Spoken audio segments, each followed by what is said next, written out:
Hoy nos vamos a meter de lleno en la figura de Arcángelo Corelli. Él fue quien construyó los cimientos, ¿sabéis? Los cimientos sobre los que se levantarían los gigantes del barroco. Es que no es ni más ni menos que el arquitecto del violín moderno. Y aquí, justo aquí, empieza la gran paradoja. A ver, estamos hablando del violinista más influyente de su tiempo, el referente para toda una generación de músicos. Y va y se autoimpone un límite técnico que, vamos, hoy nos parecería de locos. Una limitación totalmente deliberada que, contra todo pronóstico, acabó desatando una auténtica revolución. Esa es la pregunta del millón, la que vamos a intentar responder. Porque lo que es increíble es que sin esa contención de Corelli, la exuberancia de un Bach, la grandeza de Händel o el virtuosismo de Vivaldi, tal y como los conocemos hoy, pues simplemente no existirían. Para entender bien su genialidad, vamos a seguir este mapa, desde su llegada a Roma hasta el legado inmortal que dejó con, ojo, solo un puñado de obras. Así que empecemos por el principio. Primero, el contexto.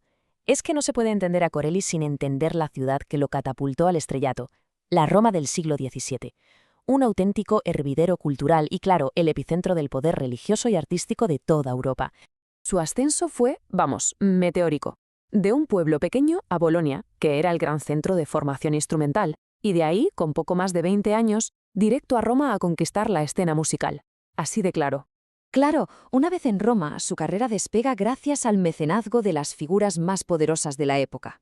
Y este sistema le dio algo que era oro puro: libertad. Libertad para componer, para experimentar, para perfeccionar su arte, sin las presiones comerciales que ahogaban a otros. Esto le permitió centrarse en lo que de verdad le importaba: la pureza de la forma y del sonido. Y aquí tenemos otra curiosidad. A diferencia de otras ciudades italianas que estaban obsesionadas con la ópera, Roma era como un santuario para la música instrumental. Lo más curioso es que sus encargos invertían los papeles. Para la exreina Cristina escribía música religiosa, mientras que para los príncipes de la iglesia, los cardenales, componía música profana para su entretenimiento. Curioso, ¿verdad? Venga, pasemos ahora al núcleo de la paradoja Corelli, su filosofía del sonido. O sea, ¿por qué esa obsesión con no pasar de la tercera posición del violín? Pues no era una limitación, era una elección puramente estética. Él buscaba un sonido que llamaba noble, lleno de lirismo, de control, muy parecido a la voz humana. Consideraba que las notas muy agudas serán chillonas, un mero espectáculo sin alma, sin profundidad. Es como si prefiriera la riqueza de un contrabajo al brillo de un flautín, para que nos entendamos. Y aquí está lo brillante del asunto. Dentro de ese rango tan limitado, se convirtió en un explorador incansable. Perfeccionó las dobles cuerdas, los arpegios y técnicas como el variolage, que es ese efecto de alternar cuerdas muy rápido para crear una textura súper vibrante. Su enseñanza se centraba en el control absoluto del arco y del sonido, vamos, en crear una base técnica sólida como una roca. Y entonces, en el año 1700, Corelli publica su obra magna, el Opus 5. Estas 12 sonatas no son solo música, son literalmente el manual de instrucciones definitivo del violín barroco. En esta colección, Corelli estandariza dos formatos que se iban a convertir en la norma para todo el mundo. Por un lado, la sonata da chiesa, más seria, más formal, perfecta para la solemnidad de una iglesia. Y por otro, la sonata da camera, que es una sucesión de danza superanimada, ideal para los salones de palacio. Es que básicamente creó los moldes que luego usarían todos. Pero lo que de verdad fue revolucionario del Opus 5 es esto: el violín no es un solista que va por libre. Es un conversador. Dialoga de igual a igual con el acompañamiento, ya fuera un clave, un violonchelo o un laúd. Esta idea de la música como una conversación es una de sus mayores aportaciones. Y dentro de este Opus 5 se esconde una auténtica joya, la sonata número 12, que se convirtió en un fenómeno cultural. Un exitazo. Hablamos de sus variaciones sobre la folía.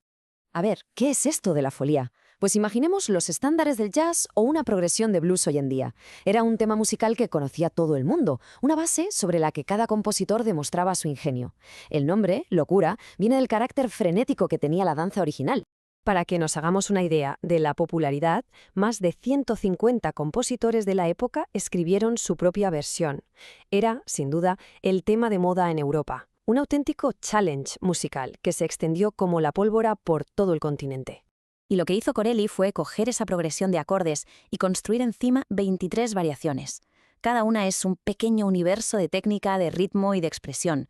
Su versión se convirtió, claro, en la referencia, la más famosa y la más celebrada de todas.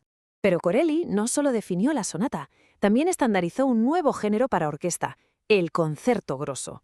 Y la mejor forma de entenderlo es pensar en él como una especie de democracia musical. La idea es sencilla pero a la vez genial. Se enfrentan dos fuerzas. Por un lado el concertino, un grupito de solistas virtuosos, y por otro el ripieno, que es la orquesta completa que da el soporte. Es un diálogo constante entre el individuo y el colectivo. Podríamos pensar en el concertino como los tres mosqueteros y en el ripieno como el ejército que los respalda. Bueno, y llegamos ya al final de nuestro recorrido para ver cuál fue el impacto real de Corelli. Y aquí, como no, nos encontramos con la última y la más grande de sus paradojas. Toda su inmensa fama, toda su influencia en el continente se basa en esto. Solo 6 colecciones de obras publicadas. 6. No necesito más. Su lema era claramente la perfección, no la cantidad. Y el impacto de esas 6 obras fue sísmico. Pensemos en esto. Händel basó su propio Opus 6 en el de Corelli. Vivaldi cogió sus estructuras para llevarlas al siguiente nivel de virtuosismo. El mismísimo Bach estudió sus obras nota por nota e incluso basó una fuga de órgano en una de sus sonatas. Es que, literalmente, todos los grandes que vinieron después se apoyaron en sus hombros. Así que volvemos a la pregunta inicial. ¿Cómo es posible que este hombre, que huía del espectáculo, sentara las bases para los mayores virtuosos de la historia? Pues la respuesta es que su genio no estaba en tocar más notas o más rápido, sino en crear el lenguaje. Él estableció la gramática, la sintaxis, la técnica fundamental del violín. Proporcionó el terreno sólido y fértil sobre el que todos los futuros virtuosos pudieron construir sus catedrales de sonido. En resumen, Corelli no solo tocó el violín, le dio su voz.